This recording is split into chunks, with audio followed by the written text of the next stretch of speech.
Book of revelation, प्रकाशित वाक्य, chapter 21 verse 8 लिखा है, परंतु डरपोकों और अविश्वासियों और घिनौनों और हत्यारों और व्यभिचारियों और टोनों और मूर्ति पूजकों और सब झूठों का भाग उस झील में मिलेगा जो आग और गंधक से जलती रहती है।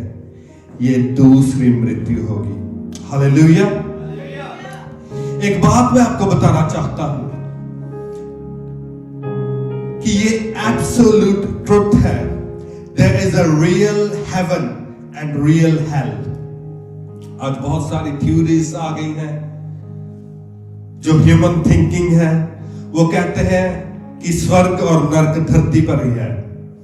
मगर अगर आप कोई भी जो मेजर रिलीजन है, अगर आप किसी की भी बुक पढ़ते हैं, डजंट मैटर, अगर आप बाइबल को छोड़ दे एक तरफ रख दे, कोई भी आप अगर मेजर रिलीजन्स की बुक पढ़ते हैं, तो एक बात पर हर रिलीजन अग्री होता है, वो है हेवन एंड हेल, कि स्वर्ग और नरक जो रियल है।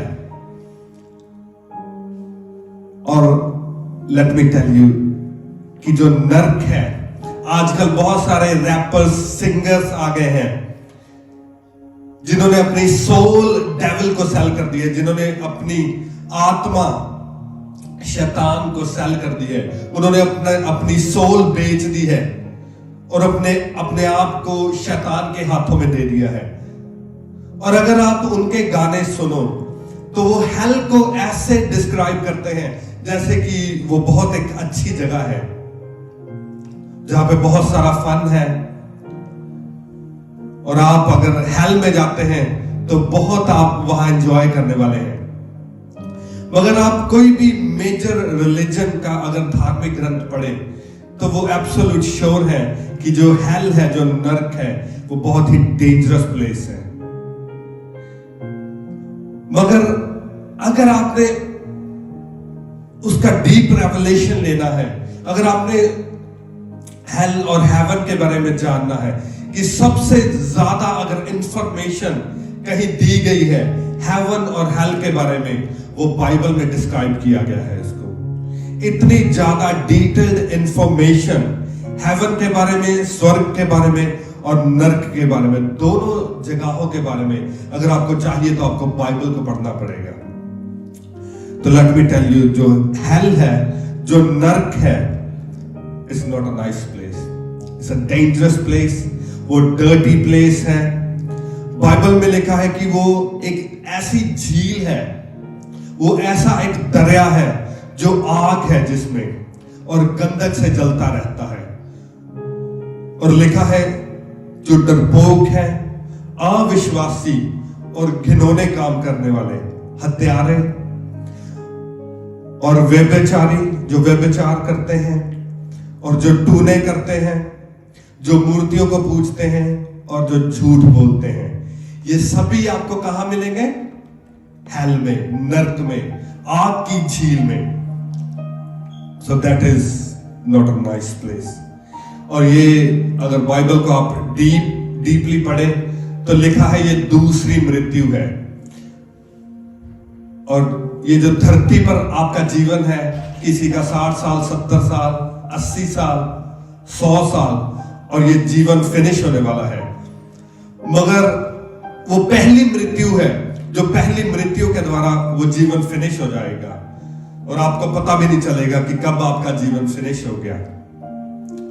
मगर लिखा है ये दूसरी मृत्यु है, जब ये जो झूठे हैं, जो डरपोक हैं, अविश्वासी, टूना करने वाले, मूर्तियों को पूजने वाले, झूठ बोलने वाले, मगर जब ये दूसरी मृत्यु है, जब इनकी दूसरी मृत्यु होगी तो आग और गंधक से जलने वाली झील में इनको डाल दिया जाएगा।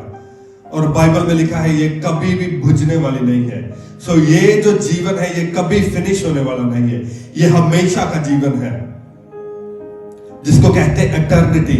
हमेशा ये जो लोग हैं इस आग की झील में जलते रहेंगे।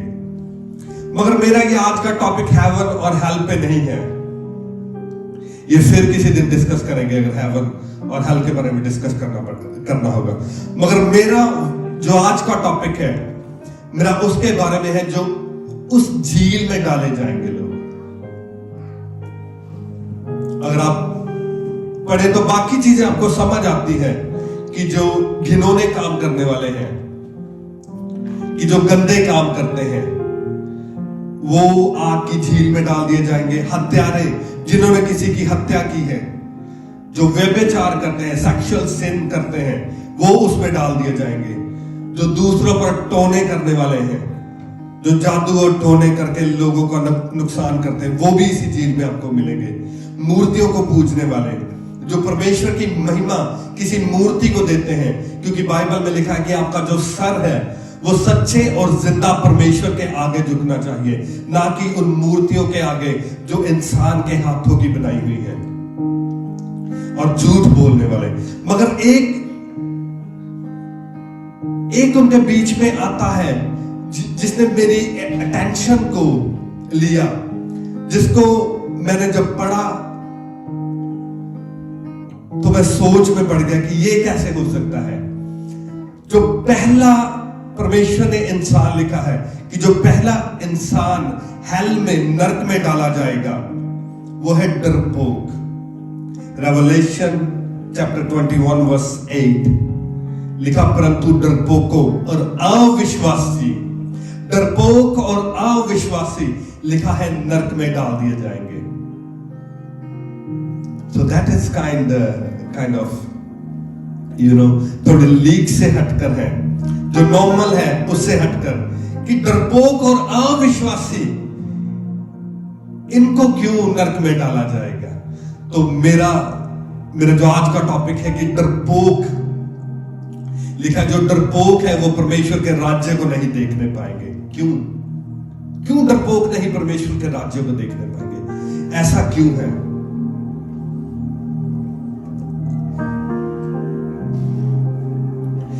एक्चुअली अगर आप बाइबल को ध्यान से पढ़ें तो नरक में सिर्फ वही लोग डाले जाएंगे जो पाप करते हैं, क्योंकि बाइबल में लिखा है कि जो पाप है, the wages of sin is hello.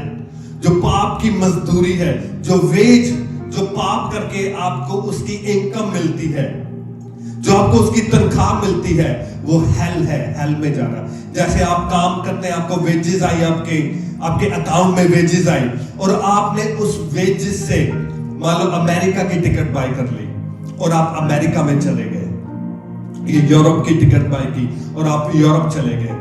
वैसे ही जब आप पाप करते हैं, उसकी आपको वेजेस मिलती है, आपको तनख्वाह मिलती है, और उस तनख्वाह से आप टिकट बाय करते हैं।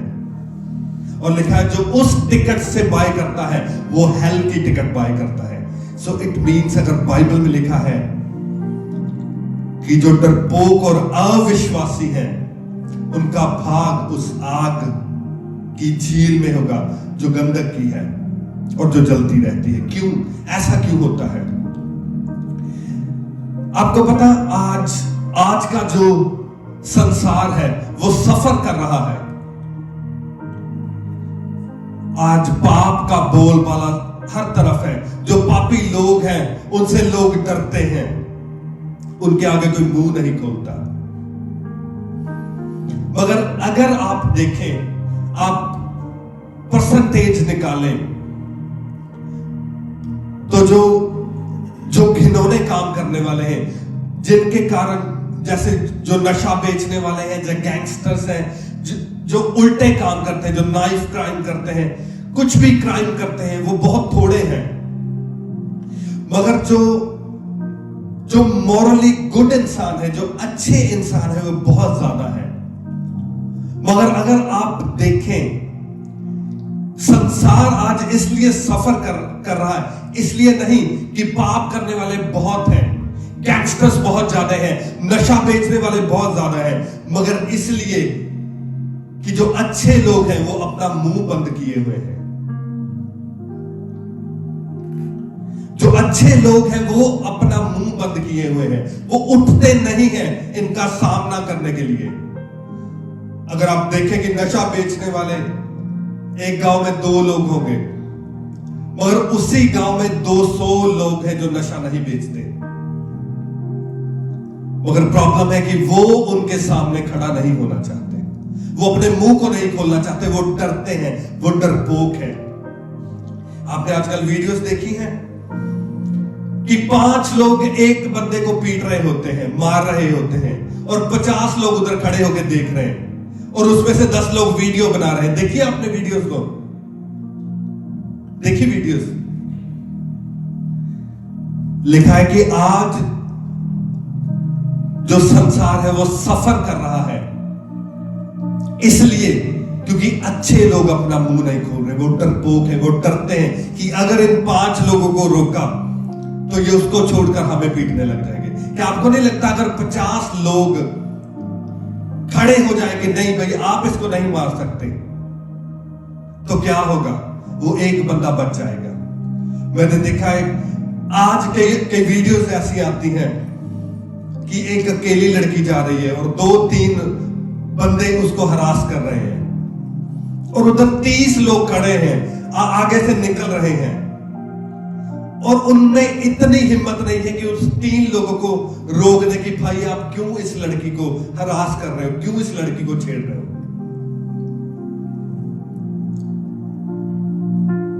डरपोक, डरपोक होना। बाइबल में लिखा है, कहता तू अपने नेबर से, जो तेरा नेबर है, जो तेरा पड़ोसी है, तू उसको अपने जितना प्यार कर। जैसे तू अपने आप को प्यार करता है वैसे ही तू उसको प्रेम कर। और सोच के देखो, अगर वो 5 लोग उस एक बंदे को मार रहे हैं तो क्या वो आपका नेबर नहीं है? वो आपका पड़ोसी नहीं है? आपको क्या चाहिए? आपको चाहिए कि आप उससे भी अपने जैसा प्रेम करें। आपको ऐसा लगना चाहिए कि वो उसको नहीं मार रहे, वो मुझको मार रहे हैं। मगर लिखा है जो डरपोक है वो कहां जाएंगे? नरक में। वो नरक में डाल दिए जाएंगे। डरपोकों का हिस्सा परमेश्वर के राज्य में नहीं होगा। क्यों? क्योंकि जब उन्हें खड़े होना चाहिए था, अपने मुंह को खोलना चाहिए था, तब उन्होंने डरते हुए अपने मुंह को बंद कर लिया, अपने मुंह को नहीं खोला, खड़े नहीं हुए, उनके लिए खड़े नहीं हुए जो अपने आप को डिफेंड नहीं कर सकते, उनकी हेल्प नहीं की जो अपनी हेल्प खुद नहीं कर सकते। देखते हैं बाइबल में परमेश्वर क्या कहते हैं। 2 टिमोथी, 2 तिमोथियस chapter 1 verse 7। 2 Timothy chapter 1 verse 7 लिखा, क्योंकि परमेश्वर ने हमें भय की नहीं पर सामर्थ्य और प्रेम और संयम की आत्मा दी है। सभी बोले हालेलुया। लिखा, क्योंकि परमेश्वर ने हमें भय की नहीं पर सामर्थ्य होता है पावर, और प्रेम की और संयम की आत्मा दी है। आपको पता है जिस दिन आप जीसस को अपना लॉर्ड एंड सेवियर मान लेते हैं, और उस दिन जिस दिन आप जाते हैं और बपतिस्मा ले लेते हैं, बैप्टाइज हो जाते हैं, तो उस दिन कुछ चेंज होता है आपकी लाइफ में। 2 आत्माएं हैं जो इक्वली ओपोजिट एक दूसरे के काम करती है। एक है भय का आत्मा और एक है सामर्थ का आत्मा, दिलेरी का आत्मा। और जिस दिन आप बपतिस्मा लेते हैं उस दिन आपके अंदर कुछ चेंज होता है। आपके अंदर से भय का आत्मा निकल जाता है, डर का आत्मा निकल जाता है, और आपके अंदर क्या आता है? सामर्थ का आत्मा, पावर का आत्मा, और प्रेम का आत्मा, और संयम का आत्मा। 3 चीजें आपके अंदर इंपार्ट कर दी जाती हैं। प्रेम, आप अपने नेबर को अपनी तरह प्रेम करना स्टार्ट कर देते हैं। वो डजंट मैटर कोई भी हो, वो ये नहीं कि आपकी फैमिली का मेंबर होना चाहिए, आपका फ्रेंड होना चाहिए, या वो एक विश्वासी होना चाहिए। डजंट मैटर वो कोई भी हो, आप उसको प्रेम करना स्टार्ट कर देते हैं, और ये आपके अंदर से निकलता है क्योंकि ये आपके अंदर डाल दिया जाता है परमेश्वर के आत्मा के थ्रू। और संयम का आत्मा, आपके अंदर कंट्रोल आ जाता है। आप नहीं करते। जो पहले पाप आपसे हो जाते थे, आप कंट्रोल नहीं कर पाते थे। अब जब आपके आगे चांस आता है पाप करने का, चोरी करने का, व्यभिचार करने का, किसी को मारने का, चुगलियां करने का, कुछ किसी तरह का भी पाप हो, फिर आपके अंदर संयम आ जाता है, फिर आप पाप नहीं करते। और लिखा सामर्थ का आत्मा, पावर का आत्मा, पावर का आत्मा।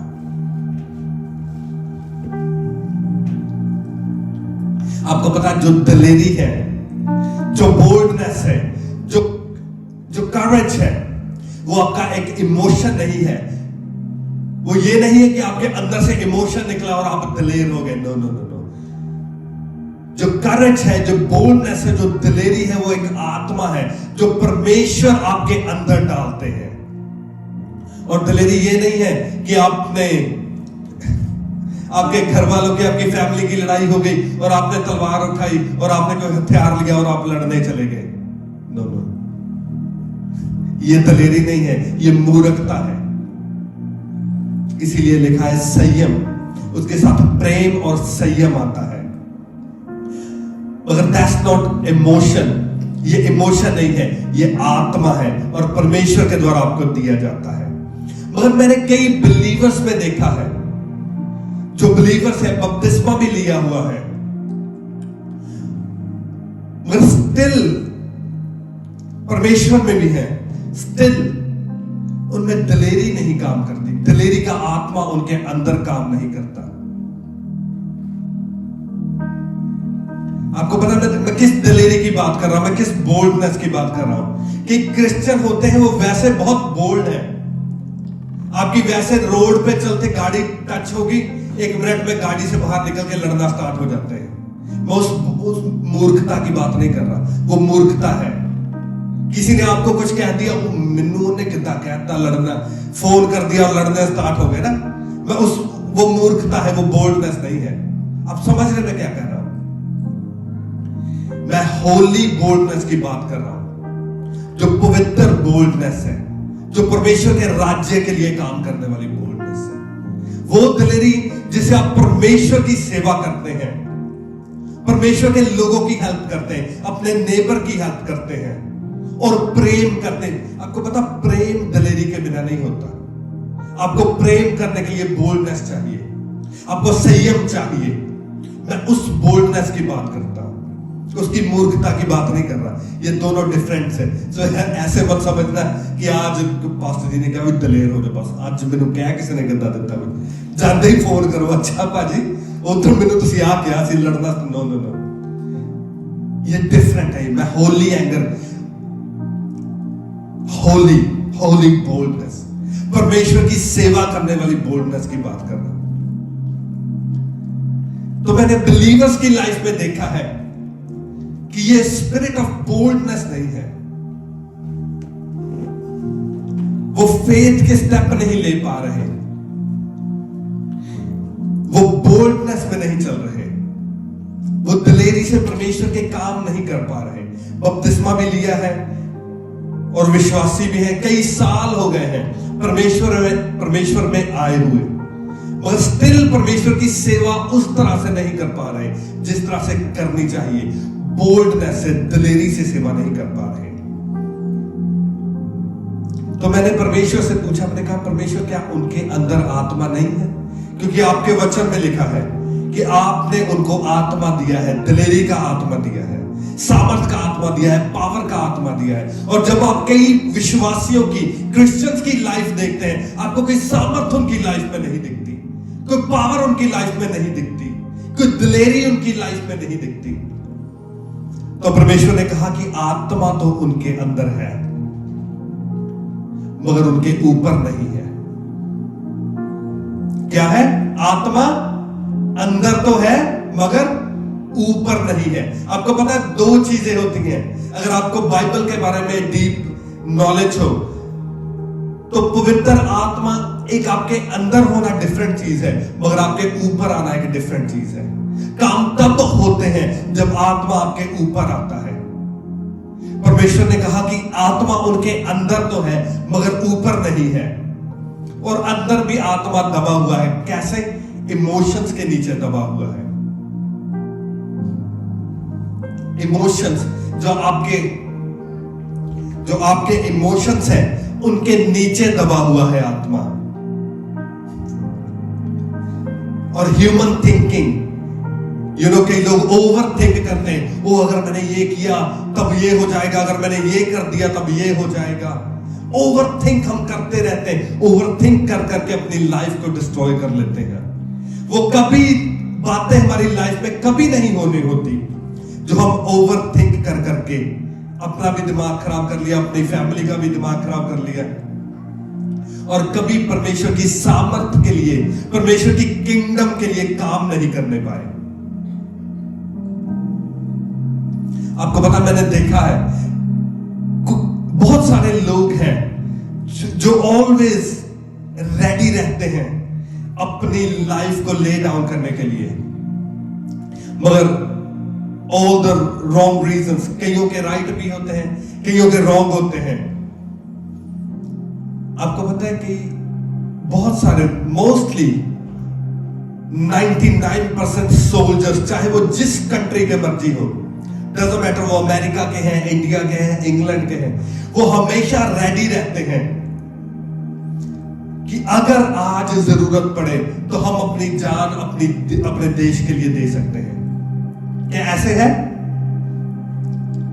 क्या आप अग्री करते हैं मुझसे कि ऐसे वो ऑलवेज रेडी रहते हैं कि जब कभी जरूरत पड़े, डजंट मैटर, वो अपनी फैमिली के बारे में नहीं सोचते, अपने बच्चों के बारे में उनको कुछ लेना देना नहीं है। अगर उनको जरूरत पड़ी तो वो अपनी लाइफ को ले डाउन कर देंगे अपनी कंट्री के लिए। और कुछ लोग ऐसे हैं जो मैंने देखा गैंग्स में है, गैंगस्टर्स हैं, उनको अपनी लाइफ से, अपनी फैमिली से, अपने बच्चों से, अपनी वाइफ से कुछ लेना देना नहीं है। वो पाप में इतना ज्यादा फंसे हैं, गैंगस्टर कल्चर में इतना ज्यादा फंसे हैं, वो ऑल द टाइम, वो कहते हैं ना पंजाबी में, अपनी जान अपनी हथेली पे लेके घूमते हैं कि डजंट मैटर, हमारी गैंग के लिए अगर आज हमें जान देनी पड़ गई हम दे देंगे, कोई बात नहीं। मगर परमेश्वर का आत्मा आज आपसे पूछता है, कितने लोग हैं जो आज अगर परमेश्वर के लिए अपनी जान देनी पड़े तो दे सकते हैं? कितने लोग हैं आज? परमेश्वर का आत्मा आज ऐसे लोगों को ढूंढता है जो ऑल द टाइम अपनी हथेली पर अपनी जान लेके घूमे। परमेश्वर, अगर आप चाहते हैं तो मैं आपके लिए जो चाहे मैं आज कर सकता हूं। डजंट मैटर वो कुछ भी हो, कुछ भी हो, परमेश्वर मैं रेडी हूं। अगर आज मुझे अपनी जान भी देनी पड़े तो मैं अपनी जान आपके लिए देने के लिए तैयार हूं। कितने लोग हैं आज? कितने लोग हैं आज? बहुत सारे ऐसे लोग हैं, अगर आप, परमेश्वर ने कहा कि टाइट बोना है, वो डर के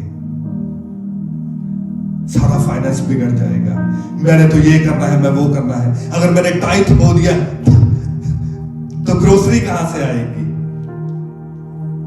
संडे को डबल पे मिल रही है, ओके मैं आज काम पे चला जाता हूं, कोई बात नहीं, चर्च नहीं जाऊंगा।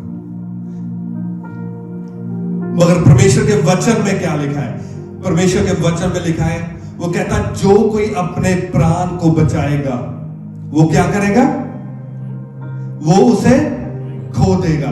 मगर लिखा जो कोई मेरे लिए अपने प्राण को खो देगा वो उसे क्या कर लेगा?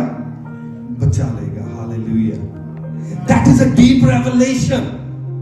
That is a deep revelation.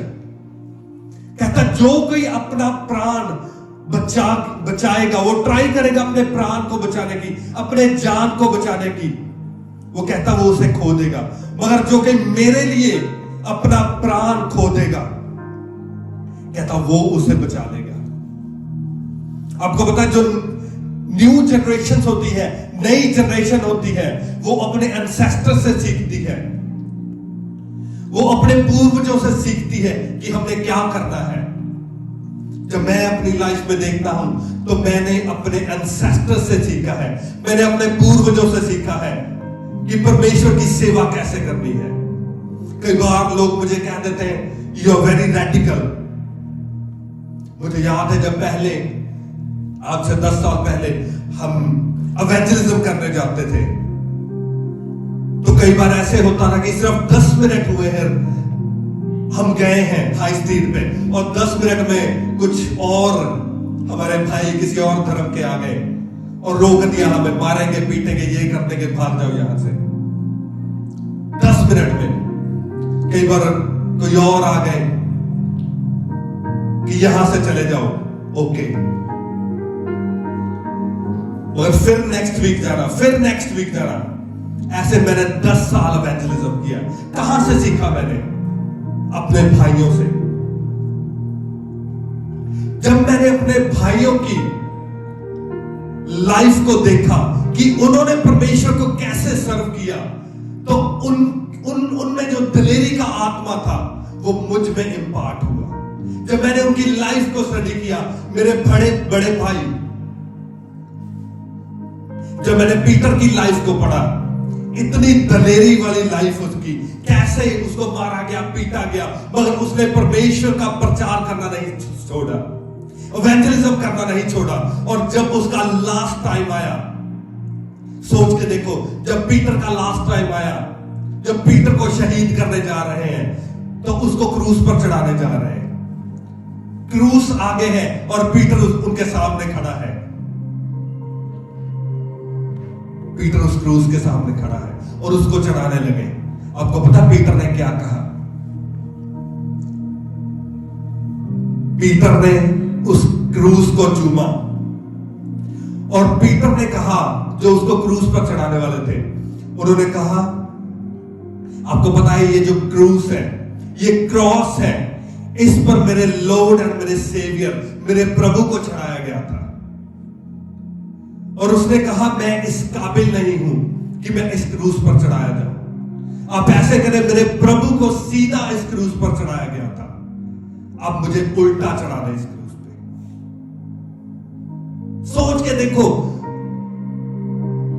Peter के अंदर कैसा आत्मा, दिलेरी का आत्मा काम कर रहा था।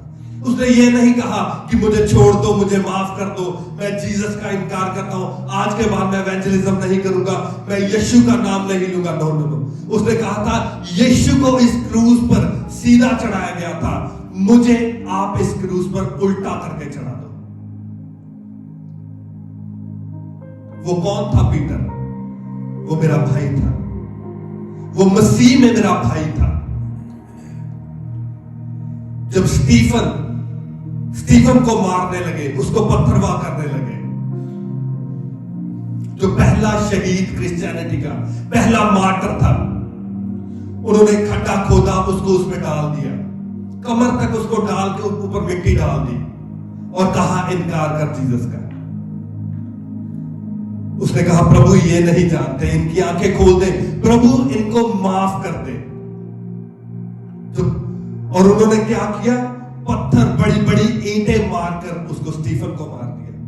कौन था वो स्टीफन? हमारा बड़ा भाई,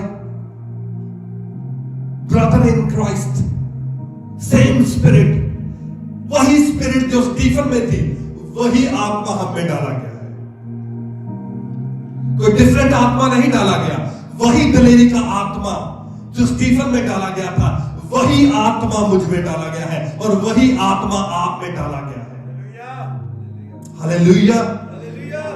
मगर वो आत्मा इमोशंस के नीचे दबा हुआ है, ओवर थिंकिंग के नीचे दबा हुआ है।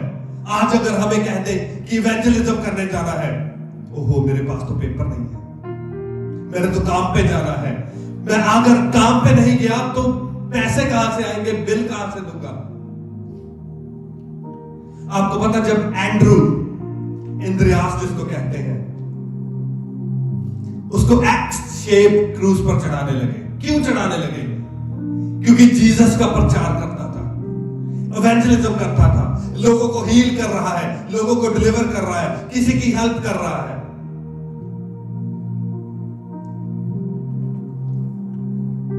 एक्स शेप क्रूस है आगे, और उसे उस क्रूस पर चढ़ाने लगे हैं। आपको पता है एंड्रू ने क्या किया, इंद्रियास ने क्या किया? वो जब क्रूस के सामने खड़ा हुआ, उसने क्रूस को सल्यूट किया। उसने उस क्रूस को सल्यूट किया। उसने कहा ये क्रूस वो है जिस पर मेरे प्रभु को चढ़ाया गया था, और उसको सल्यूट करके उनको कहा ये मेरे लिए बहुत सौभाग्य की बात है कि जिस क्रॉस पर मेरे प्रभु को चढ़ाया गया था, मैं इस योग्य ठहरा कि मैं उसके लिए उस क्रूस पर चढ़ाया जा रहा हूं। दलेरी का आत्मा, दलेरी का आत्मा, दलेरी का आत्मा कहता उसने हमें भय का आत्मा नहीं दिया, उसने हमें दलेरी का आत्मा दिया। आज जब आत्मा आपको रात को कहता है कि सुबह 5 बजे उठकर तुमने प्रेयर करनी है, तो हमारे अंदर भय आ जाता है कि आज तो ठंडी बहुत है, कैसे मैं बेड में से निकल के प्रेयर करूंगा, आज तो मैं रात को लेट सोया था, सुबह कैसे उठकर प्रेयर करूंगा। मगर वो क्या कहता है, उसने हमें भय का नहीं, उसने हमें कौन सा आत्मा दिया है, कौन सा आत्मा दिया, दलेरी का आत्मा दिया है। मगर वो ह्यूमन थिंकिंग के नीचे दब जाता है। आज आपको पता है बिलीवर्स का हाल क्या है। जब आपको कोई कहता है, मैंने ऐसे बिलीवर्स देखे हैं, ऐसे बिलीवर्स देखे, जब आपके सामने बैठते वो आपको कहते हैं कि सारे रास्ते एक ही जगह जाते हैं। बिलीवर्स आगे से पता क्या कहते हैं, हाँ जी भाई सारे रास्ते एक को डेस्टिनेशन पे जाते हैं। मगर जीसस ने क्या कहा, उसने कहा राह, हक और सच्चाई मैं हूं। कहता मेरे अलावा कोई परमेश्वर पिता के पास नहीं जा सकता। आज एक बिलीवर के पास इतना हया नहीं है, इतनी दलेरी नहीं है कि वो 4 बंदों के बीच में बैठकर कहते कि नहीं, Jesus is the way and the truth and life. कोई परमेश्वर के पास जीसस के अलावा नहीं जा सकता। आज बिलीवर्स के पास इतनी दलेरी नहीं है कि जब आपको जो आपके फ्रेंड से कहते आज इधर बैठकर आज पैग लगाते हैं, इतनी दलेरी नहीं है कि उनको ना करते कि नहीं, बाइबल में लिखा है कि जो मुझ में है वो पाप नहीं करेगा। इतनी दलेरी नहीं है, क्यों? मेरे दोस्त गुस्से हो जाएंगे, नरक में चले जाएंगे। मगर इतनी दलेरी नहीं है कि रोक दे। जब उनके फ्रेंड कहते हैं कि चल आप पाप करने चलते हैं, इतनी दलेरी नहीं है कि उन्हें रोक दे दो। जब फैमिली का प्रेशर आता है कि नहीं, अगर चर्च गए तो मैं ये कर दूंगा, मैं वो कर दूंगा, चर्च नहीं जाना, इतनी दलेरी नहीं है कि फैमिली को कह सके कि नहीं मैं चर्च जाऊंगा। प्रेशर के आगे सरेंडर कर देना। इसीलिए प्रभु ने कहा जो डरपोक है वो कहां जाएंगे, कहां जाएंगे, ऊंची बोलो जरा, कहां जाएंगे, कहां कहां, दलेरी के आत्मा को जगाओ। आपके अंदर है, परमेश्वर ने दिया है आपको वो आत्मा। मत डरो। जब कोई रोकता है परमेश्वर में बढ़ने से, उसे रोक दो, उस आत्मा को निकलने दो अंदर से, जरा उसको टाइम दो, उसको फ्रीडम दो। जब आपको के कहता चल पाप करने चलते, नहीं, बाइबल में ये लिखा है दलेरी से कहो। जब कहता है कोई चला दारू पीने चलते हैं, नो, बाइबल में लिखा है। कहता बाइबल में क्या लिखा, पियक्कड़ मेरे राज्य में कभी एंटर नहीं होने पाएंगे। और आज हम अपने घरों में बैठकर शराब पीते हैं। इतनी हिम्मत नहीं है कि अगर कोई आए तो हम गेस्ट को ये नहीं कह पाते कि नहीं पाजी हमारे घर में ये नहीं चलता, क्योंकि हमारे घर का जो हेड है वो जीसस है। जब आपका बॉयफ्रेंड कहता है कि चल आप पाप करते हैं, जब गर्लफ्रेंड कहती है कि चल आप पाप करते हैं, तो क्या हिम्मत है हमारे अंदर कि हम कहें कि नो? मैं इसके अगेंस्ट नहीं हूं कि आप डेटिंग नहीं कर सकते। इन अ क्रिश्चियन वे आप डेटिंग कर सकते हैं, ये बिब्लिकल है, बाइबल में है कि आप क्रिश्चियन वे डेटिंग कर सकते हैं, मगर क्या आप उस डेटिंग में पाप कर रहे हैं, या आपकी लाइफ से परमेश्वर को ग्लोरी मिल रही है? क्या आप में हिम्मत है? क्या दिलेरी है? या आप सोच रहे हो अगर मैंने इसको ना कर दी तो ये छोड़ के चला जाएगा? दिलेरी।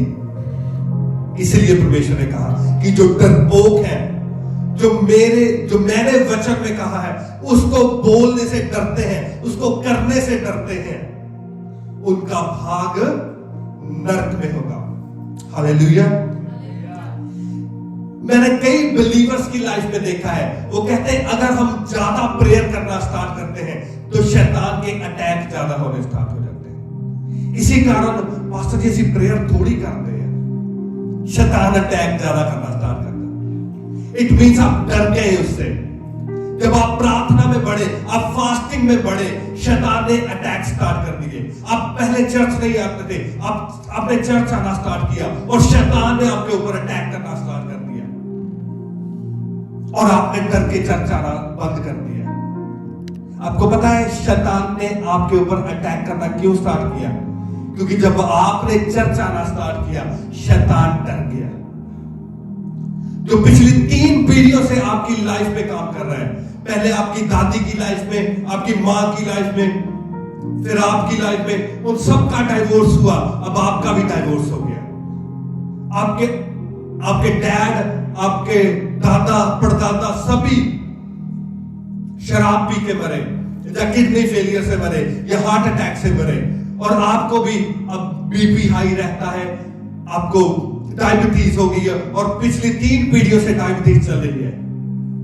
मगर जब आपने चर्च आना स्टार्ट किया, आपने प्रेयर करनी स्टार्ट की, आपने फास्टिंग करनी स्टार्ट की, वो शैतान डर गया। उसको पता चल गया कि अब उसको जाना पड़ेगा और वो रेडी है अब आपको छोड़ने के लिए। मगर अब उसने सोचा कि मैं एक बार लास्ट इस पर अटैक करके देखता हूं कि शायद ये चर्च जाना छोड़ दे, शायद ये प्रार्थना करना छोड़ दे, शायद ये फास्टिंग करना छोड़ दे। वो खुद डरा हुआ था, मगर जब उसने आप पर अटैक किया तब आप डर गए।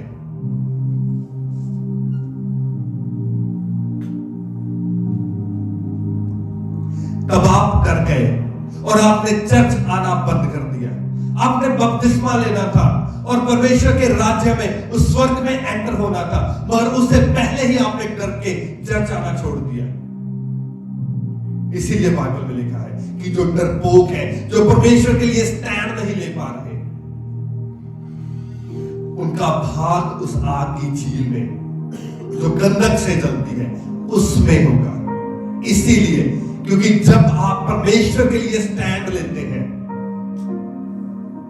तो परमेश्वर के एंजल्स आपके लिए भेज दिए जाते हैं, वो स्वर्ग से डिपार्चर कर दिए जाते हैं और वो धीरे धीरे आपकी लाइफ में काम करना स्टार्ट करते हैं। जो जादू टूने आपकी लाइफ में किए होते हैं वो धीरे धीरे टूटना स्टार्ट हो जाते हैं। जो डीमंस, जो दुष्ट आत्माएं आपको सताती हैं, आपको तंग करती है, वो धीरे धीरे आपकी लाइफ में से जाना स्टार्ट हो जाती है। मगर जब आप डरकर परमेश्वर से पीछे हो जाते हैं, फिर वो दोबारा आपकी लाइफ में और ज्यादा काम करना स्टार्ट करती है।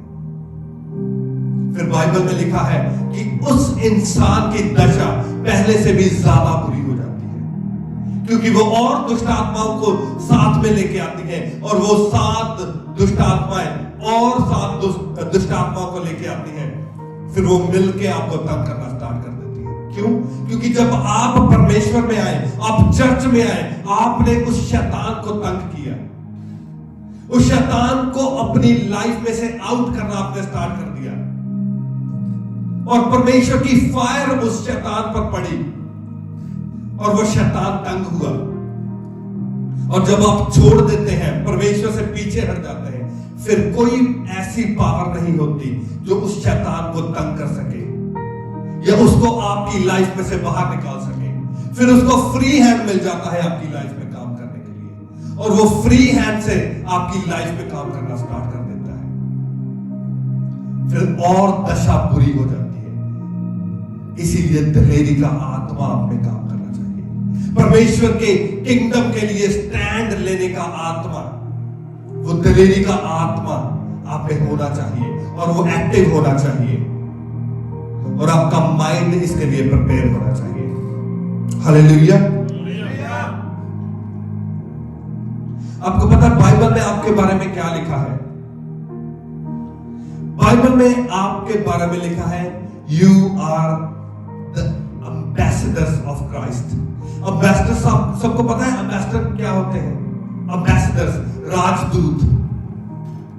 जो एक एम्बेसी का पता है आपको? एम्बेसी एक नेशन में हर कंट्री की एम्बेसी होती है और उसके एम्बेसडर्स वहां काम करते हैं।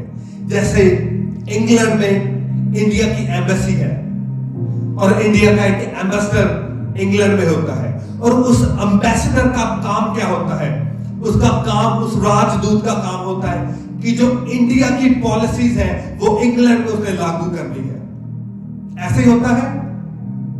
और जो इंग्लैंड का एम्बेसडर, इंग्लैंड का राजदूत इंडिया में है, उसका काम होता है कि जो इंग्लैंड की पॉलिसीज है वो इंडिया में उसने लागू करनी है। ऐसे ही बाइबल में लिखा है आप स्वर्ग के राजदूत हो धरती पर। और आपका और मेरा काम क्या है? हमारा काम है कि जो स्वर्ग की पॉलिसीज है वो धरती पर हमने लागू करनी है। आपको पता है बाइबल में जब हम प्रार्थना करते हैं हम कहते हैं कि परमेश्वर जैसे तेरी मर्जी स्वर्ग में पूरी होती है वैसे ही धरती पर भी पूरी हो। ऐसे ही हम कहते हैं कि परमेश्वर आपकी मर्जी जैसे स्वर्ग में पूरी होती है धरती पर भी पूरी हो। मगर उसकी मर्जी धरती पर कैसे पूरी होगी? हमारे थ्रू पूरी होगी। उसकी मर्जी हमारे थ्रू पूरी होती है कि हम क्या करते हैं। हमारा काम है कि जैसे परमेश्वर की मर्जी स्वर्ग में पूरी होती है वैसे धरती पर भी उसकी मर्जी पूरी हो। और उसकी मर्जी क्या है? उसकी मर्जी है रूहों को बचाना। उसकी मर्जी यह है कि कोई भी इंसान नरक में ना जाए बल्कि वो परमेश्वर के साथ स्वर्ग में हो। उसकी मर्जी क्या है? उसकी मर्जी यह है कि कोई भी धरती पर बंदा बीमार ना हो, किसी को शुगर ना हो, किसी को डायबिटीज ना हो, किसी को कैंसर ना हो, किसी को हार्ट अटैक ना हो। उसकी मर्जी ये है, उसकी मर्जी ये है कि किसी पर कर्जा ना हो, किसी के घर में क्लेश ना हो, कोई वक्त से पहले ना मरे, किसी का डाइवोर्स ना हो, किसी बच्चे के मां बाप ना मरे। उसकी मर्जी ये है, वो चाहता है that you should have life and life in abundance। आप अपनी लाइफ को एंजॉय कर सके। और उसकी मर्जी कैसे पूरी होगी? उसकी मर्जी तब पूरी होगी जब हम अपने मुंहों को खोलेंगे, हम अपने नेबर्स के साथ प्रेम करेंगे और हम प्रेम में हम चाहेंगे कि ये बंदा नरक में ना चला जाए। अगर उसके घर में कोई प्रॉब्लम है, उसकी प्रॉब्लम कैसे हल हो सकती है, हम ये सोचेंगे। अगर कोई बीमार है तो ये हमारी ड्यूटी है कि हम उसको चर्च में लेके आए और उस पर प्रार्थना हो और उस प्रार्थना के द्वारा वो हील हो और वो डिलीवर हो। मगर आज विश्वासियों के मुंह बंद है। हम डरते हैं कि अगर हम वर्क प्लेस में इसको यीशु के बारे में बताएंगे तो हम पर कोई एक्शन ना हो जाए, हमें काम से ना निकाल दे। हम रोड पे जाने से डरते हैं, इवेंजलिज्म करने से डरते हैं। आज हम एक छुट्टी लेकर इवेंजलिज्म करने नहीं जा सकते। वैसे हम 10 छुट्टियां ले लेंगे मगर इवेंजलिज्म करने के लिए हम छुट्टी नहीं ले सकते। किसी को बताने के लिए हम छुट्टी नहीं ले सकते। हम घर से नहीं निकल सकते। स्टैंड लेना परमेश्वर के लिए सामर्थ से, पावर से। आपको पता वो आत्मा आपके ऊपर कैसे आता है? जो दलेरी का आत्मा है, जो सामर्थ का आत्मा है, जो संयम का आत्मा है, वो प्रार्थना के द्वारा आपके ऊपर आता है। वो रिलेशनशिप से, जो प्रार्थना के द्वारा आपका रिलेशनशिप परमेश्वर के साथ बनता है, उससे आता है। जिनकी लाइफ में प्रार्थना नहीं है, उनकी लाइफ में वो दिलेरी का आत्मा कभी नहीं हो सकता। जिनका रिलेशनशिप जीसस के साथ नहीं है, उनकी लाइफ में ये आत्मा कभी काम नहीं कर सकता। आपको पता डैनियल को उन्होंने क्या कहा? डैनियल को कहा कि अगर कोई परमेश्वर यहोवा से प्रार्थना करेगा तो उसको भूखे शेरों के आगे डाल दिया जाएगा। ऐसे था वो राजा ने कह दिया अगर किसी ने प्रार्थना की परमेश्वर यहोवा के आगे तो उसको भूखे शेरों के आगे डाल दिया जाएगा। आपको पता डैनियल ने क्या किया? डैनियल पहले अंदर जाकर प्रार्थना करता था, और जब उसको पता चला कि इन्होंने कहा कि अगर किसी को देख लिया या सुन लिया प्रार्थना करते हुए तो उसको एक भूखे शेर के आगे डाल दिया जाएगा, उसने वो घर गया, खिड़कियों को खोल दिया और खिड़कियां खोल के प्रार्थना कर रहा है। कहता देखो मैं प्रार्थना कर रहा हूं। दिलेरी का आत्मा, दिलेरी का आत्मा। तो क्या उसको क्या हुआ डैनियल को? जब उसको भूखे शेरों के आगे डाल दिया गया तो क्या वो मर गया? क्या वो मर गया? जब उसको भूखे शेरों के आगे डाल दिया गया तो वो अपने फोटो देखी है कि डैनियल पत्थर पे बैठा है और सारे शेर उसके आगे लेटे हुए हैं। परमेश्वर ने उन शेरों के मुंह को बंद कर दिया। ऐसे आपकी लाइफ में होता है। जब आप परमेश्वर के लिए स्टैंड लेते हो तो वो सारे मुंह जो आपके खिलाफ काम कर रहे हैं, जो आपको खाने के लिए दौड़ रहे हैं, वो रिश्तेदार, वो आपके दुश्मन, जो रिश्तेदार आपके दुश्मन बने हुए हैं, जो लोग आपके दुश्मन बने हुए हैं, मैंने अपनी लाइफ में देखा है जब मैंने परमेश्वर के लिए स्टैंड लिया है तो परमेश्वर ने शेरों के मुंह बंद कर दिए। जो लोग मुझे खाने के लिए दौड़ के आते थे, परमेश्वर ने उन्हें मुंह बंद कर दिए, उनके मुंह कभी खुले नहीं। तो क्या परमेश्वर आपके लिए नहीं कर सकते? तीन परमेश्वर के लोग थे, शद्रक, मेशक और अबेदनगो। एक बड़ी राजा की मूर्ति बना दी गई और उन्होंने कहा जो कोई इसको दंडवत नहीं करेगा वो आग की भट्टी में डाल दिया जाएगा। और सारे शहर को उधर बुला लिया और सारे खड़े हैं और कहा जब वो म्यूजिक बजाया जाएगा तो सारा शहर उस राजा की मूर्ति के आगे गिरकर उसको प्रणाम करेगा, उसको दंडवत करेगा। और जब सारे गिर गए, तीन लोग खड़े रहे जिन्होंने उस मूर्ति को दंडवत नहीं किया। वो कौन थे? शद्रक, मेशक और अबेदनगो।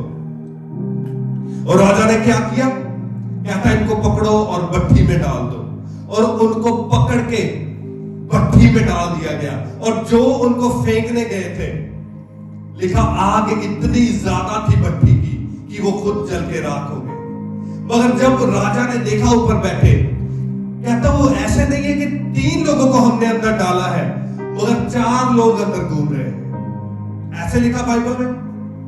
कहता 3 लोगों को अंदर डाला है मगर 4 लोग घूम रहे हैं अंदर। और कहता वो जो चौथा बंदा है, कहता उसका स्वरूप ऐसा है जैसे परमेश्वर के इकलौते पुत्र का। और परमेश्वर का इकलौता पुत्र कौन है? कौन है परमेश्वर का इकलौता पुत्र? कौन? कौन? दिलेरी का आत्मा मुझे लगता है आपके अंदर भी दबा हुआ है। कौन है? कौन? जीसस। हालेलुया। ये होता है जब आप स्टैंड लेते हैं परमेश्वर के लिए। वो आपको आग की भट्टी में जाने से नहीं रोकता, मगर जब आप आग की भट्टी में डाल दिए जाते हैं वो खुद आपके साथ आ जाता है। हालेलुया। ऐसा है हमारा परमेश्वर। वो ऊपर स्वर्ग में बैठा देखता नहीं है कि मेरे बंदों ने मेरे लिए स्टैंड लिया और इनको आग की भट्टी में डाल दिया। वो खुद स्वर्ग को छोड़कर नीचे उनके साथ आ गया। और लिखा है जब उनको आग की भट्टी में से बाहर निकाला गया तो उनके कपड़ों में आग की स्मेल भी नहीं थी, उनका एक बाल भी नहीं जला, मगर जो उनको फेंकने गए थे वो जल गए। ऐसा है हमारा परमेश्वर। बाइबल में लिखा है, कहता मैं ना कभी तुझे छोड़ूंगा ना कभी तुझे त्यागूंगा। वो ऐसा परमेश्वर है। एक बार उसके लिए स्टैंड लेके देखो तो सही। एक बार उसके लिए खड़े होकर देखो तो सही, वो आपके लिए क्या करता है।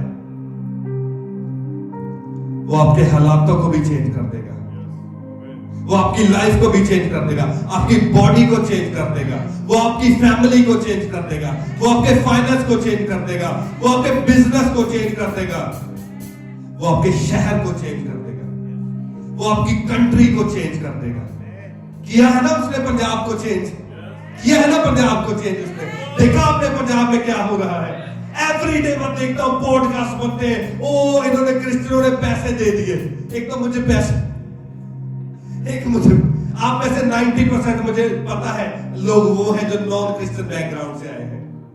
ऐसे ही है ना, 90% लोग, आप, मुझे पता है कितने पैसे मिले आपको। एक तो मुझे ट्रस्ट में मुझे समझ नहीं आती, वो कहते इनको पैसे देके क्रिश्चियन बना दिया। ओके, पैसे दे दिए, मैंने मान लिया इनको पैसे दे दिए। क्यों दिए पैसे? कहते ये जो पास्टर है ये पैसे कमाने के लिए बैठे हैं। तो मुझे ये आज तक बात समझ नहीं आई कि ये खुद कंफ्यूज हुए पड़े। पहले कहते हैं इन्होंने पैसे देके इनको क्रिश्चियन बना लिया, ओके, और ये पास्टर पैसे कमाने के लिए बैठे हैं। तो मुझे ट्रस्ट में मुझे समझ नहीं आती ये कैसे होता है। और अगर एक बंदे को आपने पैसे देके क्रिश्चियन बना लिया, आपको क्या गारंटी है कि वो दोबारा पैसे लेकर और कुछ नहीं बन जाएगा? क्या कोई गारंटी है इस चीज की? जो पैसे के लिए अपना धर्म बेच दे उसका कोई दीन धर्म नहीं है। मगर जीसस किसी का धर्म नहीं परिवर्तित करता, वो जीवन परिवर्तित करता है, वो जीवन चेंज हो जाता है। मेरा परमेश्वर ने जीवन चेंज किया है। मेरा जीवन ऐसा था, रोज लड़ाई झगड़े, उधर मारपीट इधर मारपीट, उसको मार दो, ये कर दो वो कर दो। मेरा कोई धर्म चेंज नहीं हुआ, मेरा जीवन चेंज हुआ। वही जो मैं लोगों से लड़ने झगड़ने मारपीट करने वाला बंदा था, अब मैं उनको प्यार करने वाला बंदा। अब जब मुझे कोई कहता है कि तुझे ये कर देंगे, वो thank you, I love you, that's it, पाजी कर लो जो तुझे करना। असि तो प्यार ही कर सकते हैं, क्योंकि हमें बाइबल में यही तो लिखा है ना, उसने प्रेम का आत्मा दिया है आपको। हमें तो प्रेम का आत्मा मिला है, हमें लड़ाई झगड़े वाला थोड़ी मिला। इसीलिए तो जो पॉडकास्ट बनाते हैं ना, वो पंजाबी में कहते हैं जरा मर्जी मुंह चाक के बना देता, बाइबल में तो ये लिखा है, उसने ये कर दिया वो कर दिया। अगर हम चाहे तो हम कर नहीं सकते क्या? हमारे पास पावर नहीं है? सब कुछ है, सब कुछ कर सकते हैं, मगर नहीं करते। क्यों? क्योंकि हमारे अंदर लड़ाई का आत्मा नहीं है। हमारे अंदर वो आत्मा नहीं है कि अगर कोई नशा करके आ गया तो ला दो इधर सोता हो, फिर ले जाओ इनको बाहर तक रख, दसो नहीं, इसको लेके आओ इधर, इसके लिए प्रेयर करेंगे और परमेश्वर का आत्मा इसे हील करेगा।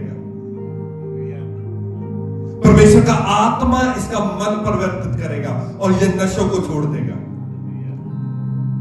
वो मार पीट कर आपको उसको सीधा नहीं कर सकते। प्रार्थना के द्वारा कोई इंसान किसी को नहीं सुधार सकता, मगर परमेश्वर का आत्मा है, वो कहता ना बल से ना शक्ति से, परंतु परमेश्वर के आत्मा के द्वारा हो जाएगा। इसीलिए जब कोई पाप करने वाला बंदा चर्च में आता है वो पाप छोड़ देता है। जब नशे करने वाला बंदा चर्च में आता है वो नशे छोड़ देता है। जो लड़ाइयां झगड़े गैंगस्टर होता है, जो वो चर्च में आता है वो लड़ाइयां झगड़े छोड़ देता है, वो प्रेम करना स्टार्ट हो जाता है। क्यों?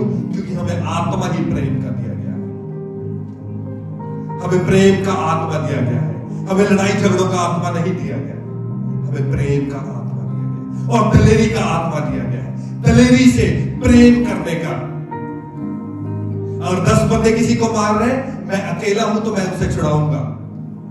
मुझे ये डर नहीं है कि वो 10 बंदे मुझे मारेंगे, ठीक है मार लेंगे, डोंट वरी, मगर मैं दिलेरी से उसको छुड़ाऊंगा। अगर मेरे सामने कोई किसी लड़की को हरास कर रहा होगा तो मैं उसके सामने से चला नहीं जाऊंगा, मैं उसको कन्फ्रंट करूंगा, मैं खड़ा हो जाऊंगा। क्योंकि दिलेरी का आत्मा, सामर्थ का आत्मा मेरे अंदर डाला गया है। मैं गलत को गलत होता देख के मैं अपने मुंह को बंद नहीं करूंगा। मैं कहूंगा कि अगर तू गलत कर रहा है, डजंट मैटर, वो मेरा फैमिली मेंबर हो, वो कोई राजा हो, वो एमपी हो, एमएलए हो, डजंट मैटर, कोई भी हो, अगर वो गलत कर रहा है तो मैं गलत को गलत कहूंगा, क्योंकि मेरे अंदर दलेरी का आत्मा डाला गया है। भय का आत्मा नहीं है, दलेरी का आत्मा दिया गया है। मगर आया कहां से? एक मैं चाहता हूं कि एक वर्ष हम पढ़े, बुक ऑफ एक्ट्स, रसूलों के कर्तव्य, प्रेरितों के काम, चैप्टर 4 वर्स 8। Chapter 4 verse 8। मैं थोड़ा सा आपको इसकी बैकग्राउंड बता देता हूं। यहां पीटर के बारे में बात हो रही है, और पीटर वो है जब जीसस को क्रूस पर चढ़ाया जा रहा था, तो पीटर से जब उन्होंने पूछा तो पीटर ने जीसस का 3 बार इनकार कर दिया था। मगर अब कुछ हुआ, जब पीटर को पूरे शहर ने घेर लिया और उनको जैसे पंचायत होती है, पंचायत में खड़ा कर लिया उन्होंने, और पंचायत में खड़ा करके उनको मारने पीटने की तैयारी कर रहे हैं वो। और देखो पीटर उनको आगे से जवाब क्या दे रहा है जब पीटर से पूछ रहे हैं। लिखा, तब पतरस ने पवित्र आत्मा से परिपूर्ण होकर उनसे कहा, हे लोगों के सरदारों और पूर्णियों, इस दुर्बल मनुष्य के साथ जो भलाई की गई है, यदि आज हमसे उसके विषय में पूछताछ की जाती है कि वह कैसे अच्छा हुआ। उन्होंने क्या किया? उन्होंने किसी को हील कर दिया, किसी लंगड़े को उन्होंने हील कर दिया। उन्होंने प्रार्थना की और लंगड़ा चलना स्टार्ट हो गया, और वो उससे पूछ रहे कि तुमने इसको हील क्यों किया, कैसे हील कर दिया, इसको चंगा कैसे कर दिया तुमने, और उसके बारे में वो बता रहे हैं। कहता, तो तुम सब और सारे इजरायली लोग जान ले कि यीशु मसीह नासरी के नाम से, जिसे तुमने क्रूस पर चढ़ाया और परमेश्वर ने मरे हुओं में से जिलाया, जिंदा किया, ये मनुष्य तुम्हारे सामने भला चंगा खड़ा है। कहता, जीसस के नाम से हमने इसको हील किया है।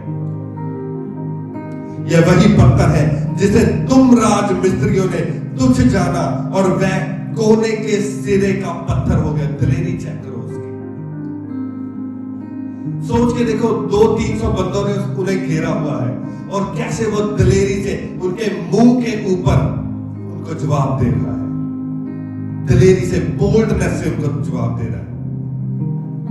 कहता, किसी दूसरे के द्वारा उद्धार नहीं है, कहता किसी के द्वारा उद्धार नहीं है, क्योंकि स्वर्ग के नीचे मनुष्य में और कोई दूसरा नाम नहीं दिया गया जिसके द्वारा हम उद्धार पा सके। सभी बोले हालेलुया।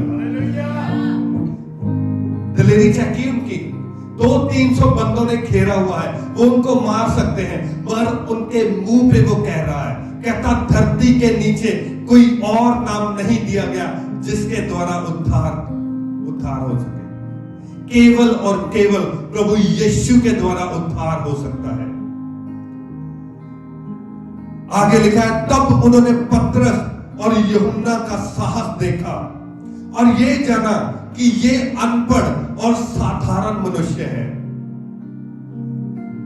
उन्होंने उनकी लाइफ में नोट किया, कहते ये तो अनपढ़ लोग हैं, ये साधारण है, इनमें कुछ भी स्पेशल नहीं है, ये कैसे इतनी दलेरी की बातें कैसे कर रहे हैं, ये इतनी विजडम की बातें कैसे कर रहे हैं। फिर उन्होंने क्या देखा? कहता तो आश्चर्य किया, वो हैरान हो गए ये देखकर। फिर उनको पहचाना कि ये यीशु के साथ रहे थे। सभी बोले हालेलुया। वो हैरान हो गए, लिखा वो उनको आश्चर्य हुआ, कहते इतनी दलेरी इनके अंदर कैसे आ गई। फिर जब उनमें से कुछ ने पहचाना, कहता ओ ये तो जीसस के साथ थे, ये यीशु के साथ रहे थे, इसलिए इनके अंदर सामर्थ की आत्मा है, दलेरी की आत्मा है, विजडम की आत्मा है। आपको पता है वो कौन थे? पीटर एक मछलियों को पकड़ने वाला एक मछुआरा था, अनपढ़ बंदा, अनपढ़, पढ़ा लिखा नहीं था, अनपढ़ बंदा था, और वो इतने हाई लेवल के ऑफिसर से बात कर रहा है और उनका उसने मुंह बंद कर दिया जवाब देकर। और दलेरी से उसको कोई डर नहीं है, दलेरी के आत्मा से उनको जवाब दे रहा है। और जब वो हैरान हुए कि कैसे कोई ऑफिसर्स, इतने बड़े ऑफिसर्स के सामने कैसे कोई बंदा इतनी दलेरी से बातें कर रहा है। फिर उन्होंने देखा, पहचाना, कहा ये तो यीशु के साथ रहे, ये तो यीशु के साथ रहे। इसीलिए मैंने आपको कहा कि आपकी लाइफ में दलेरी का आत्मा काम नहीं कर रहा। क्यों? क्योंकि आप यीशु के साथ नहीं रहे, आप प्रार्थना में नहीं रहे, आपका रिलेशनशिप परमेश्वर के साथ वैसा नहीं है जैसा पीटर का था, जैसा जॉन का था। दलेरी का आत्मा अंदर से नहीं काम कर रहा। मैं आपसे पूछता हूं, क्या आप यीशु के साथ हो? क्या आपका रिलेशनशिप यीशु के साथ है? कितने घंटे आप जीसस के साथ बिताते हो?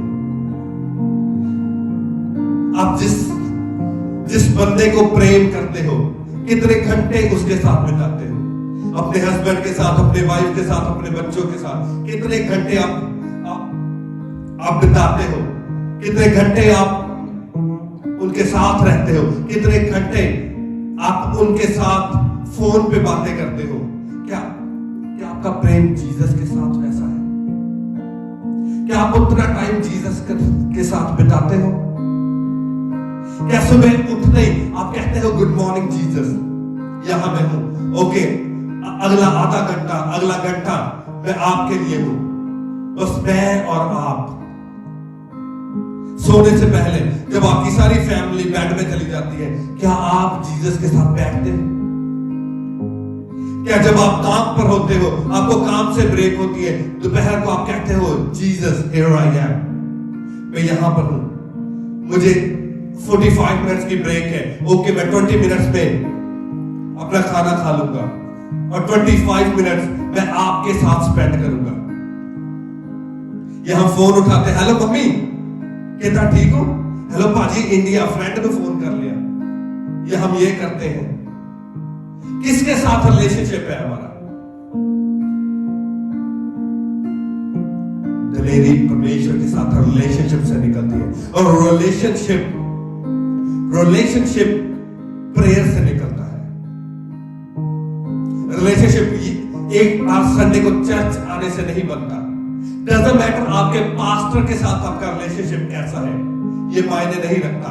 जीसस के साथ आपका रिलेशन कैसा है, परमेश्वर के साथ आपका रिलेशनशिप कैसा है, ये मैटर नहीं करता कि आप अपने मेंटर के कितने करीब हो, उसके कितने सरमन सुनते हो, आप उसको कितना लव करते हो, या आप अपनी फैमिली को कितना लव करते हो। मैं कई बार हैरान हो जाता हूं, लोग कहते हैं मेरे तो माता पिता मेरे परमेश्वर है, मैंने तो उन्हीं को अपना परमेश्वर मान लिया, मैं उनकी सेवा करता हूं तो परमेश्वर की हो जाती है। परमेश्वर की जगह आपकी लाइफ में कोई नहीं ले सकता। डजंट मैटर वो कोई भी हो, परमेश्वर की जगह परमेश्वर की है। जो परमेश्वर की जगह है, कभी लाइफ में गलती मत करना कि परमेश्वर की जगह आप अपने माँ बाप को दे दो, अपने स्पाउस को दे दो, अपनी फैमिली को दे दो, अपने बच्चों को दे दो। नो नो नो, परमेश्वर की जगह आप किसी को नहीं दे सकते। जो परमेश्वर की जगह है वो परमेश्वर की है। इवन अपने पास्टर को, अपने मेंटर को, अपने स्पिरिचुअल फादर को परमेश्वर की जगह आप किसी को नहीं दे सकते। सबसे पहले आपकी लाइफ में परमेश्वर होना चाहिए और उसके साथ आपका रिलेशनशिप होना चाहिए। वहां से दलेरी निकलती है, वहां से आपकी ब्लेसिंग्स निकलती हैं, वहां से सब कुछ निकलता है, और किसी रिलेशनशिप से कुछ नहीं निकलता, मगर परमेश्वर के साथ जो आपका रिश्ता होता है वहां से सब कुछ निकलता है।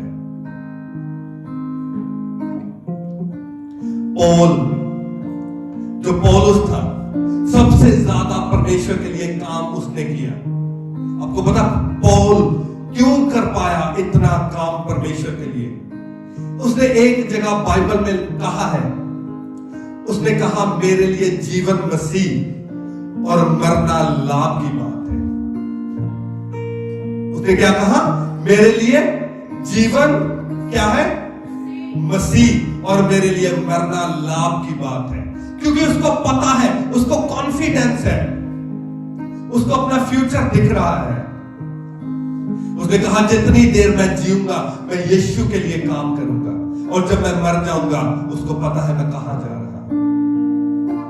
एब्सोल्यूट कॉन्फिडेंस अपने परमेश्वर में, जीसस में पूरा कॉन्फिडेंस है उसको। उसको पता है कि अगर मैं आज मर जाऊं तो मैं शाम को जीसस के साथ बैठा हूं। सोच के देखो, क्या हमारा माइंडसेट ऐसा है? या हमारा माइंडसेट धरती की चीजों पे लगा हुआ है? बाइबल में लिखा है, कहता परमेश्वर ने कहा धन वहां जोड़ो जहां ना तो उसको कीड़ा खाता है ना उसको काई लगती है। इट मीन्स कहां? स्वर्ग में। कहता अपना धन वहां पे जोड़ो, धरती पर मत जोड़ो। मगर एक और बाइबल में बात लिखी है, परमेश्वर ने कहा, कहता मेरे राज्य की खोज करो और धरती की सारी चीजें तुम्हें कैसे मिलेंगी? कैसे? ऊंची बोलो जरा, कैसे मिलेंगी? पीछे पड़ के। आज हम क्या करते हैं? हम धरती की चीजों के पीछे पड़े हुए हैं। वो मुझे बिजनेस मिल जाए, मुझे घर मिल जाए, मुझे कार मिल जाए, मेरी इससे शादी हो जाए, मेरा ये हो जाए, वो हो जाए। अदर वे अराउंड आप काम कर रहे हो, आप गलत तरफ जोर लगा रहे हो। ऐसे नहीं मिलता। बाइबल में लिखा, तू मेरे स्वर्ग के राज्य की खोज कर। कहता मेरे राज्य के लिए काम कर और धरती की सभी ब्लेसिंग्स तेरे पीछे पड़ के मिलेगी। मैंने अपनी लाइफ में देखा है, मैंने 16 घंटे काम किया है, 16 आवर्स, और एक दिन नहीं, पता नहीं कितनी देर काम किया, कितने साल काम किया। मगर वो ब्लेसिंग्स मेरी लाइफ में तब नहीं थी जब मैंने परमेश्वर के राज्य की खोज की, परमेश्वर के राज्य के लिए काम करना स्टार्ट किया।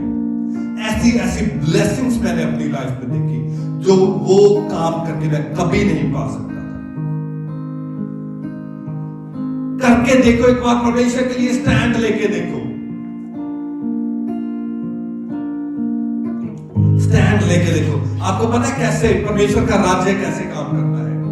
अगर आज आपको पता चल जाए कि स्पिरिचुअल वर्ल्ड, आत्मिक दुनिया कैसे काम करती है, ट्रस्ट मी, आज आप ऐसे डिसीजन लेके जाएंगे, ऐसे डिसीजन लेंगे परमेश्वर के लिए, आप हिला के रख देंगे। ट्रस्ट मी, आप यूके को हिला के रख देंगे। मैं एक वचन आपके लिए पढ़ूंगा आज, और वो पावरफुल वचन है। वो पावरफुल वचन मैं आपके लिए पढ़ूंगा।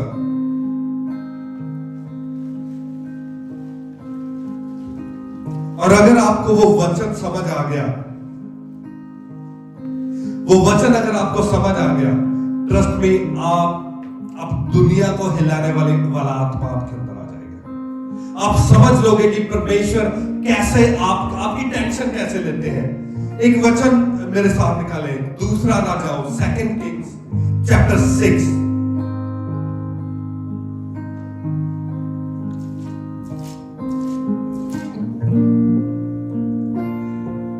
दूसरा राजाओं चैप्टर 6 वर्स 15 से हम पढ़ेंगे। यहां क्या हुआ है? परमेश्वर का एक नबी है, परमेश्वर का एक प्रॉफिट जिसका नाम है अलीशा। उसने पता क्या किया? उसने उस टाइम के राजा के सामने स्टैंड ले लिया। जो उस टाइम पे राजा था, उसने उसके साथ पंगा ले लिया। क्यों? परमेश्वर के लिए उसने स्टैंड ले लिया। अलीशा ने परमेश्वर के लिए स्टैंड ले लिया। अब जो राजा है उस टाइम का, उसने अपनी सेना को भेज दिया। उसने सेना को भेज दिया, कहता जाओ अलीशा को पकड़ के लेके आओ। और अलीशा है, और अलीशा का एक सेवक, उसका असिस्टेंट उसके साथ है, और वो आराम से सो रहे हैं रात को, अलीशा और उसका असिस्टेंट। और उनको नहीं पता कि राजा ने सेना भेज दी है उनको पकड़ने के लिए। और अर्ली मॉर्निंग अलीशा का जो सेवक है वो उठा, और जब वो बाहर गया तो वो क्या देखता है? पढ़ते हैं दूसरा राजाओं चैप्टर 6 वर्स 15 से पढ़ेंगे। बाइबल है सबके पास? नेक्स्ट टाइम लेके आना। अगर नहीं है तो मुझे बता देना, ले लेना, मैं नेक्स्ट वीक आपके लिए लेके आऊंगा। लिखा भोर को परमेश्वर के भक्त का टहलुआ उठा, उसका असिस्टेंट उठा और निकलकर क्या देखता है कि घोड़ों और रथों समेत एक दल नगर को घेरे पड़ा है। उसने क्या देखा?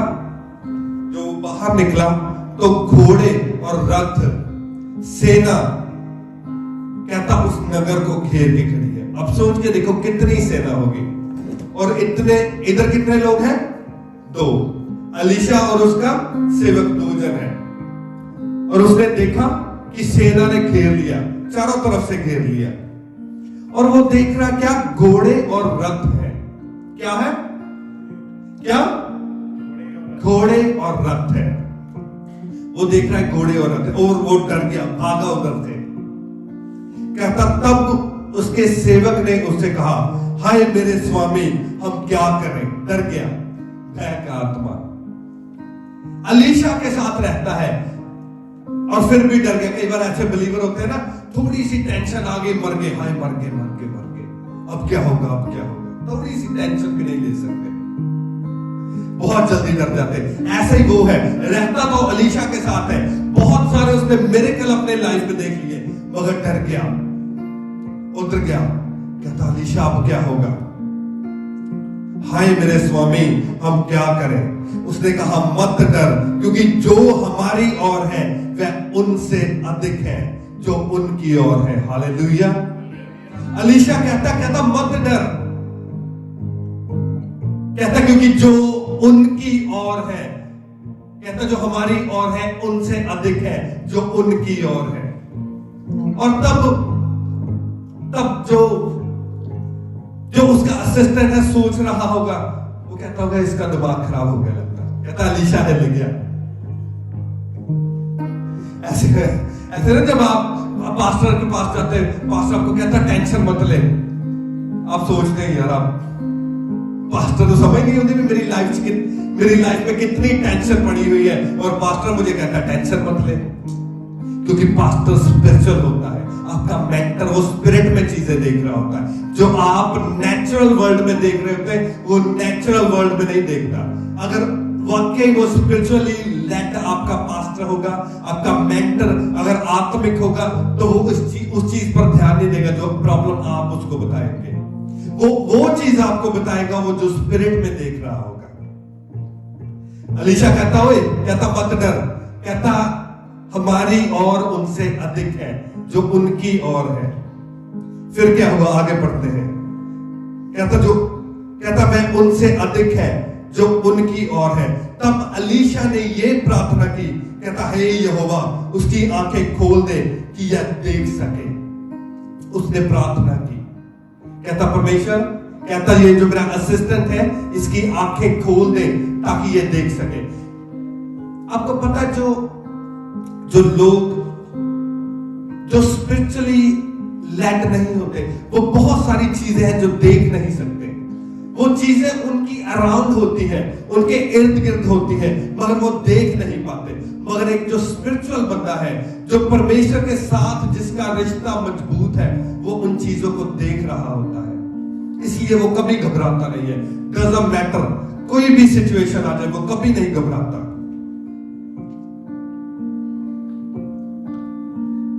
कहता है यहोवा, इसकी आंखें खोल दे कि यह देख सके।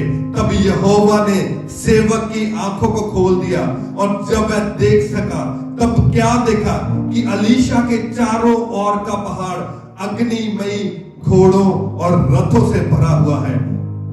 Hallelujah, hallelujah. पहले उसने क्या देखा? नेचुरल घोड़े और रथ देखे उसने, मगर जब उसकी आंखें खुल गई तब उसने क्या देखा? जो पहाड़ उनके आसपास था वहां आग ही आग है, वो आग से भरा हुआ है सारा पहाड़। फिर उसने एक और चीज देखी, उसने फिर घोड़े देखे और रथ देखे, मगर ये घोड़े और रथ डिफरेंट थे। ये घोड़े और रथ कौन से थे? ये स्वर्गीय थे, ये आग से भरे हुए थे, वो अग्निमयी घोड़े और रथ थे। हालेलुया।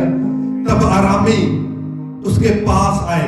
तब अलीशा ने यहोवा से प्रार्थना की कि इस दल को अंधा कर डाल। अलीशा के इस वचन के अनुसार उसने उन्हें अंधा कर दिया। हालेलुया। अलीशा ने प्रार्थना की, कहता ये दल, ये सेना जो मुझे पकड़ने आई है, परमेश्वर इन्हें अंधा कर दे। और जैसे ही अलीशा ने प्रार्थना की तो क्या हुआ? वो अंधे हो गए। जब आप परमेश्वर के लिए स्टैंड ले लेते हो, जब आप खड़े हो जाते हो परमेश्वर के लिए कि परमेश्वर आज के बाद मुझे जो कोई मिलेगा मैं उसे इवेंजलिज्म करूंगा, मैं यीशु के बारे में बताऊंगा, तब कुछ होता है। मगर आप उसे देख नहीं पाते। क्यों? क्योंकि आपका रिश्ता अभी परमेश्वर के साथ इतना मजबूत नहीं हुआ, परमेश्वर के साथ आपका रिलेशनशिप इतना गूढ़ा नहीं है। मगर कुछ होता है, स्वर्गीय सेना आपके लिए रिलीज कर दी जाती है, एंजल्स आपके लिए रिलीज कर दिए जाते हैं। ये अग्निमयी, ये फायरी चैरियट्स और फायरी घोड़े जो आग के बने हुए आपके लिए रिलीज कर दिए जाते हैं, और फायर आपके लिए रिलीज कर दी जाती है। आपके चारों ओर फायर ही फायर होती है, और शैतान उस फायर को लांग नहीं पाता। अगर आप देख सको, जिस दिन आपने बपतिस्मा लिया था, आपके चारों ओर क्या है, ट्रस्ट में आप कभी डरेंगे नहीं, आप कभी भी डरोगे नहीं। कोई डिसीजन लेने से पहले सिचुएशन कोई भी आपके ऊपर आ जाए, आपको पता है कि अगर मुझे जलती हुई भट्टी के अंदर भी डाल दिया तो मैं अकेला नहीं होगा, मेरे साथ एक और मनुष्य होगा जिसका स्वरूप परमेश्वर के पुत्र के नाई है, और वो मेरे साथ उधर रहेगा, और वो कभी मुझे जलने नहीं देगा, वो मरने नहीं देगा, मगर वो मेरी प्रशंसा को ऊंचा करेगा, वो मेरी ग्लोरी को ऊंचा करेगा। हालेलुया। मैं चाहता हूं कि आज आप एक स्टैंड ले परमेश्वर के लिए, स्टैंड ले, अपने आप को ऐसा स्टैंड ले कि परमेश्वर आज से मुझे एक ऐसा ग्लव्स बनाए कि मैं आपके हाथ के ऊपर रहूं। परमेश्वर मुझे यूज करे, इवेंजलिज्म के लिए यूज करे। परमेश्वर खुदावंद मैं लोगों के जो बीमारों के ऊपर हाथ रखूं और बीमार चंगे हो जाए।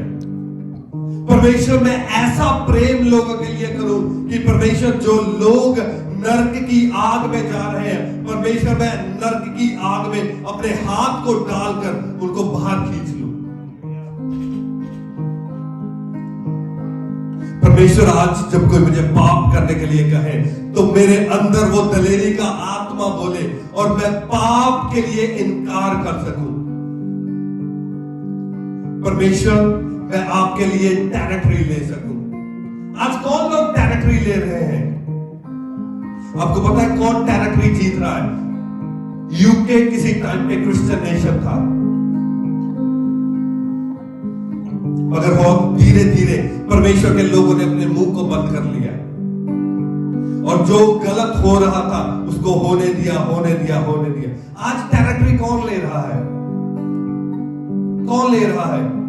शैतानी लोग, सैटनिस्ट। यूके में वो काम कर रहे, टेरिटरी ले रहे हैं। हमारे यंग लोग, यंग बच्चे, वो सैटन वर्शिप करना स्टार्ट उन्होंने कर दिया। देखिए आपने, काले काले कपड़े डाल के ढूंढ रहे। क्या हमारा ये फर्ज नहीं है कि हम अपने बच्चों को बचाएं? क्या ये हमारी ड्यूटी नहीं है? क्यों? क्योंकि ये ऐसी नेशन है, उनके पूर्वजों ने पूरी दुनिया में परमेश्वर के लिए रूहें बचाई है। इंडिया, अफ्रीका, पाकिस्तान, पता नहीं कोई नेशन इन्होंने छोड़ी नहीं जहां परमेश्वर का नाम लेके नहीं गए। क्या आज हमारी ड्यूटी नहीं है कि हम उनके बच्चों को बचाएं? आज यंग बच्चे ड्रग्स पे जा रहे हैं, यंग बच्चे पाप में गिर रहे हैं, यंग बच्चे नाइफ क्राइम कर रहे हैं। एवरी डे हम न्यूज पढ़ते हैं कि उसको उधर से नाइफ बच गई, इधर गोलियां चल गई, ये हो गया, वो हो गया। क्या हमारी ड्यूटी नहीं है कि ये जो सारे बच्चे ये नर्क में जाने वाले हैं, क्या हमारी ड्यूटी नहीं है हम उन्हें बचाएं? मगर बचाएंगे कैसे? जब हमारे अंदर दलेरी का आत्मा होगा, सुसमाचार बताने वाला आत्मा होगा, हमारा जीवन खुद पवित्रताई में होगा। अब दिलेरी से चल रहे होंगे और परमेश्वर के साथ हमारा रिश्ता परफेक्ट होगा, गूढ़ा होगा। आपको पता दिलेरी कहां से आती है? जब आपका कॉन्फिडेंस परमेश्वर में होता है। आपको पता होता है कि जिसने इस धरती को और आकाश को बनाया वो मेरा स्वर्गीय पिता है। वो कोई दूर बैठा कोई पता नहीं, कोई ऐसा कोई देवी देवता नहीं है जो आपको नहीं जानता। आपको कॉन्फिडेंस होता है कि वो मेरा पिता है और वो मेरा बेस्ट फ्रेंड है। अगर मुझ पर कोई विपत्ति आएगी वो स्वर्ग को छोड़कर आ जाएगा मुझे बचाने। दिलेरी उस कॉन्फिडेंस से निकलती है जब आप उस वर्ष को अपनी लाइफ में रेमा वर्ड बना लेते हो कि परमेश्वर ने कहा है कि मैं ना तो तुझे छोड़ूंगा ना त्याग दूंगा। जब वो आपकी लाइफ में वर्ष जिंदा हो जाती है, उसमें से दिलेरी निकलती है। फिर डजंट मैटर, आप सुसमाचार बताने से किसी को डरते नहीं हो। फिर आप शक्ल देख के सुसमाचार नहीं बताते कि अगर मैंने इसको सुसमाचार बताया तो ये मुझे मारेगा। वचन में लिखा, उनसे मत डरो जो तुम्हारे शरीर को घात कर सकते हैं, मगर उससे डरो जो तुम्हारे शरीर और आत्मा को नरक में डाल सकता है। केवल उससे डरो, परमेश्वर से डरो, इंसानों से कभी मत डरो। अगर आपका आत्मा कहता है कि इसको सुसमाचार दो तो दो। आपको नहीं पता कि आज आपने इसको सुसमाचार दिया तो वो कब काम करे। मैंने आपको एक पास्टर की स्टोरी बताई थी। ऑस्ट्रेलिया में एक बंदा था, वो एवरी वीक वो खड़ा होकर सिर्फ फ्लायर बांटता था, उधर फ्लायर बांटता था। वो कुछ नहीं करता था, सिर्फ वो फ्लायर बांटता था और कुछ नहीं करता था। और सारी जिंदगी पता नहीं कितने साल, 20 साल से ज्यादा उसने फ्लायर बांटे। और एक दिन उसके घर पे कोई आया, तब वो बहुत बूढ़ा हो गया था बंदा। और जब वो ऑस्ट्रेलिया गया, वो इंडियन बंदा था, नेवी ऑफिसर था। वो उधर गया और उसने पूछा कि ऐसे कोई बंदा इधर खड़ा होकर फ्लायर बांटता होता था, वो कहाँ है? किसी ने उसने बताया कि हाँ वो बहुत बूढ़ा हो गया, वो वहां रहता है। और वो उससे मिला, उसने उसको बताया, कहता कि आज से इतने साल पहले तूने मुझे फ्लायर दिया था।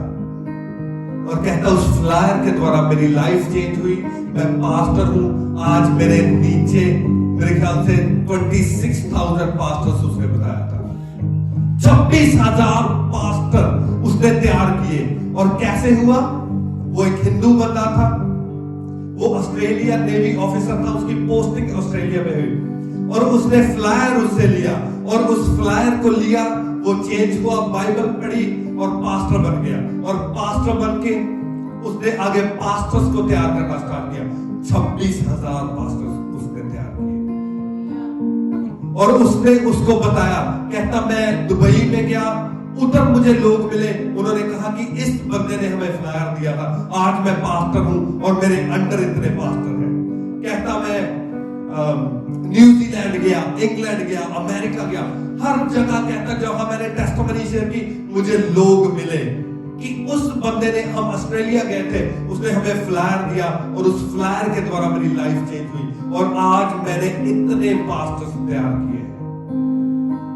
वो कहता, और जो वो बंदा था ऑस्ट्रेलिया का, वो पास्टर, उसने कहा कि मैं तो सोचता था कि इस फ्लायर को देने के द्वारा कुछ चेंज नहीं हुआ। कहता तू पहला बंदा है जिसने आकर मुझे बताया है कि मैं उस फ्लायर को लेकर चेंज हुआ। मगर उसने क्या किया? दिलेरी से उधर पता नहीं कितने साल खड़े होकर वो पैम्पलेट बांटता रहा। और उसको नहीं पता कि उसके पैम्पलेट बांटने के द्वारा कितनी नेशंस में रिवाइवल आया है। दिलेरी का आत्मा। अब जब आप दिलेरी से खड़े हो जाते हैं, आपका काम होता है सिर्फ खड़े होना, बाकी काम परमेश्वर का आत्मा करता है। आपका काम ये नहीं है कि किसी को पकड़कर घसीट कर चर्च में लेकर दो। आपका सिर्फ काम है कि सुसमाचार देना, बाकी काम परमेश्वर के आत्मा का है। मगर आपका काम यह भी है कि पवित्रताई में चलना और आत्मा में चलना, प्रार्थना करना, रोजों को रखना और परमेश्वर के साथ अपने संबंध को बनाना, और फिर बाहर जाकर सुसमाचार प्रचार करना। हालेलुया।